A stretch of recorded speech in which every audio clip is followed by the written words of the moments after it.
Hello friends, today we will discuss Newton's second law of motion. So for that we have to first know the meaning of term momentum of a moving body or a moving object. Let's take an example. When we know that when we have a cricket ball is much more heavier than a tennis ball. Suppose we throw a cricket ball and the tennis ball both with the same speed or velocity. It is found that more force is required to stop the cricket ball than a tennis ball. Why this happen? This happen because of the cricket ball is heavier than the tennis ball. Understood? So the force required to stop a moving body is directly proportional to its mass. From this relation, we here understand the force is directly proportional to the mass of the body. Now, the force required to stop a moving body is also directly proportional to its velocity. Thus, the quantity of motion in a body depend on mass and velocity of a body. This gives us another term known as momentum. The momentum of a body defined as the product of its mass and velocity. Thus, momentum becomes mass into velocity, or we can denote momentum by P in mass by m, velocity by v. So P equals to m into v, where P is momentum, m is mass of the body, and v is the velocity or speed of the body. One thing you have to notice that momentum is a vector quantity and takes place in the direction of velocity. Momentum will always in the direction of the velocity. If a body is at rest, its velocity is 0, and hence its momentum is also 0, because P equals to mv will gives us, if v is equals to 0, momentum becomes 0. The SI unit of momentum is kilogram meter per second, which is also written as kg meter per second. Okay, let's some example. Every moving body possesses some momentum. When a karate players can break a piles of tiles or a slab of ice with a single blow of his hand. How this is possible? Although the mass of this hand is negligible as compared to the entire piles of tiles. This happened because of one thing, that is karate player increase its velocity up to so long so that they breaks the entire tiles in just a single blow of his hand. So, in fact, momentum is considered to be a measure of the quantity of motion of a moving body. Momentum is considered to be a measure of quantity of motion of moving body. Understood? So, suppose we have some questions. What is the momentum of a man of a mass 60 kg when he walks with uniform velocity of 3 meter per second? So this is question. Mass is given 60 kg and velocity is 3 meter per second. So momentum is denoted by P. So P equals to m into v. Here mass is 60 and velocity is 3, and the unit becomes kg meter per second. So it will becomes 180 kg meter per second. Okay. So we have understand how we have to solve this type of questions. We have some questions for practice. You can take the screenshot of this type of questions and solve on your own. And if you have any query, you can ask me in the comment section. Okay, take the screenshot of these questions.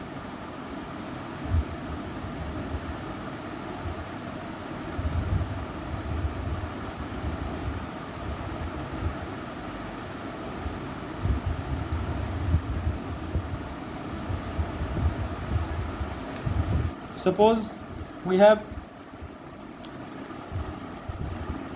this question, 14th number. The mass of object A is 6 kg, whereas that of another object B is 34 kg. Which of the two objects A or B has more inertia? As we have already learned that inertia depends on mass. So greater the mass, greater will be the inertia. So here object B has more mass, that is 34 kg, than the object A, which have 6 kg. So in this case object B is heavier than object A, so object B will possess more inertia than object A. Understood? Okay, now we have some thoughts question, high order thinking type question. A man throws a ball weighing 500 gram vertically upward with a speed of 10 meter per second. So what will be its initial momentum and what would be its momentum at the highest point of its flight? Now this is the question, that mass is given as 500 gram, so convert it in kg. 500 gram mass, so it will become 500 upon 1000 kg, that is half kg.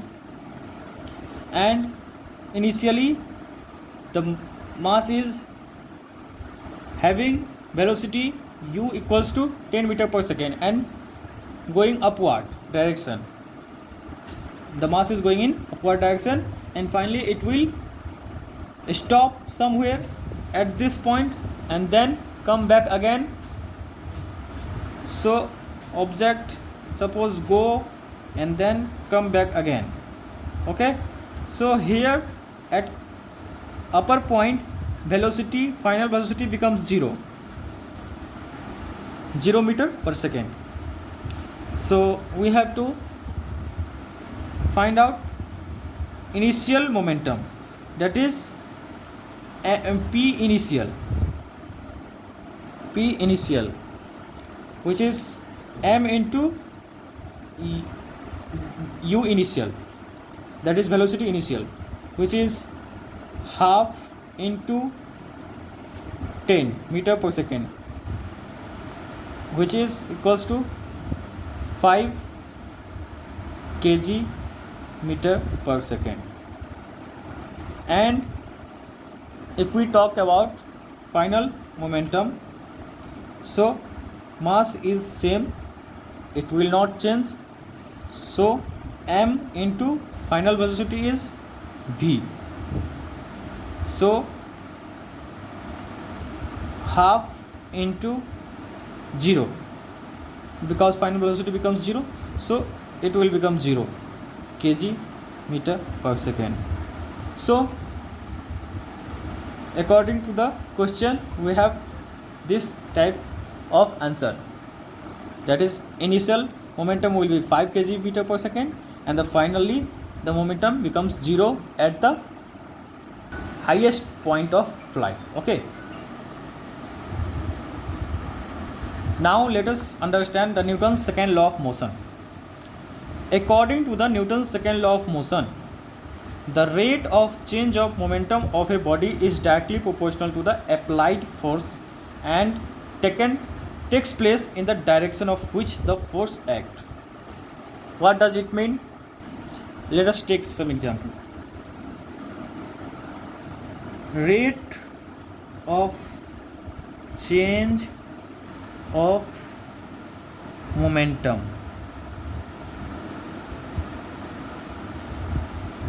What does it mean? Suppose an object of mass m having initial velocity u, and we apply some external force F up to the time duration of t. This force will act up to t time, and then finally this mass will acquire the velocity v in time t. So this is the initial velocity, this is the final velocity, and we applied some force. If we don't apply force, the mass will not change its speed. It will remain continue to be initial speed, that is u. For changing the speed, we need to apply some unbalanced force, that is F, to change its velocity. Okay, so the rate of change of momentum is given by final momentum minus initial momentum, and this rate means what? With respect to time, it is final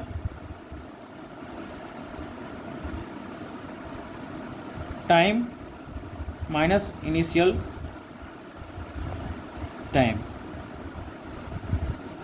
or time taken. You can say this is time taken. Okay, so this will become the force.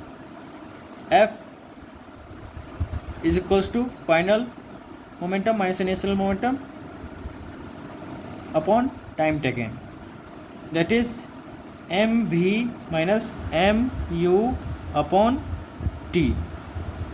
This is force. How this happened, we will discuss here. Force is directly proportional to change in momentum by time taken. Okay, we have discussed this. Consider a body of mass m having initial velocity u. The initial momentum of the body will become mu. Suppose a force F acts on the body for time t and causes the final velocity to become v. The final momentum of this body will become mv. Now the change in momentum of a body is mv minus mu, and the time taken for this change is t. So according to the Newton's second law of motion, force is directly proportional to mv minus mu upon t, or we can take m as a common, m into v minus u upon t. You know, force depends on rate of change of momentum. So momentum can be changed by two things: either we change the velocity or either we change the mass. So here we have not considered the mass variation. Okay, mass will be varied according to the formula. According to this formula, this is actual mass and this is rest mass. What is rest mass? When a body is not having any type of motion, means the body is at rest, then the mass will be rest mass, m naught. and this is the speed of body, and this is the speed of light. So according to this formula, if body is moving with velocity v, then actual mass is slightly greater than the rest mass. So we are not taking the change in mass here, only we have to take the change in moment, velocity.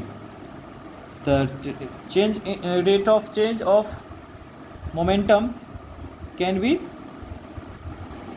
written as m into v minus u upon t, but we have learned v minus u upon t is nothing but acceleration. The change in velocity with time is known as acceleration.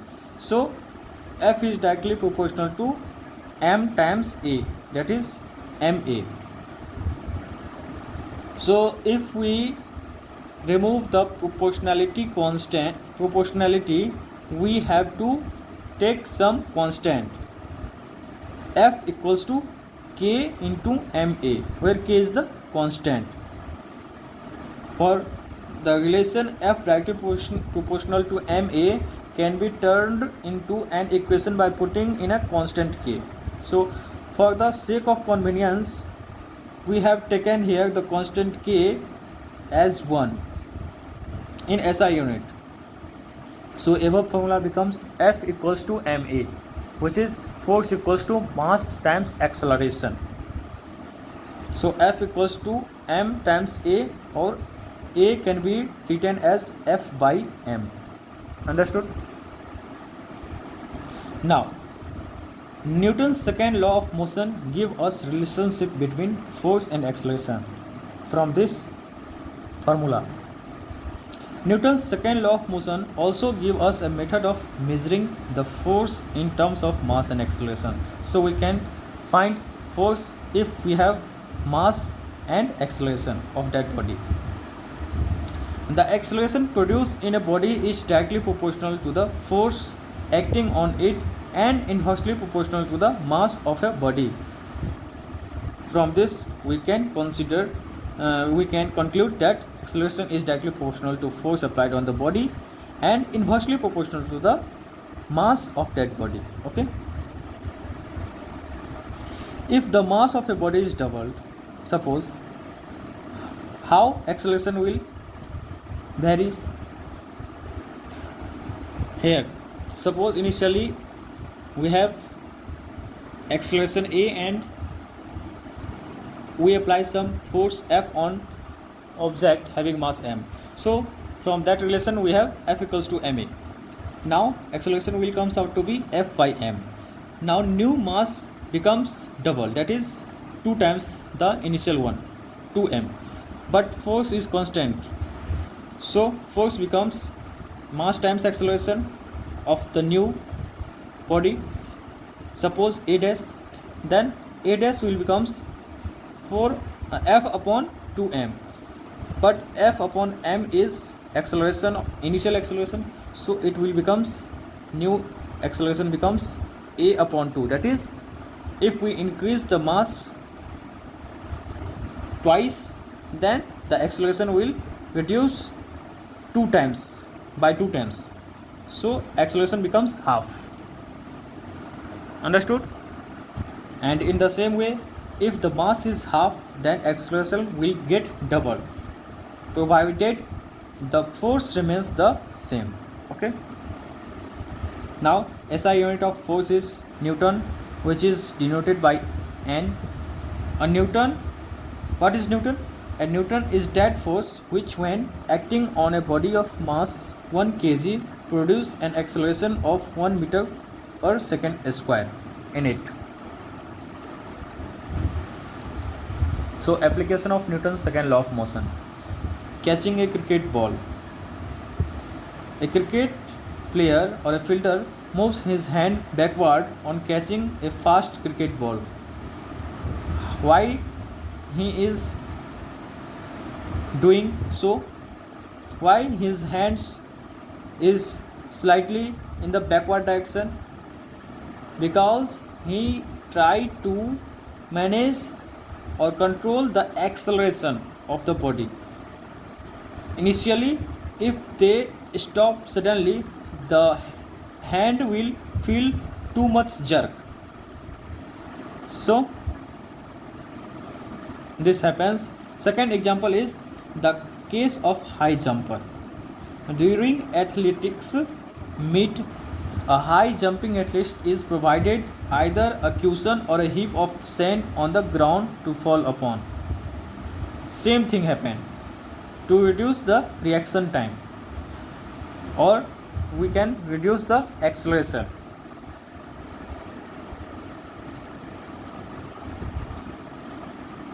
Here you can see the fast moving cricket ball coming towards a fielder, and his hand is like this because he tried to reduce its momentum more gently.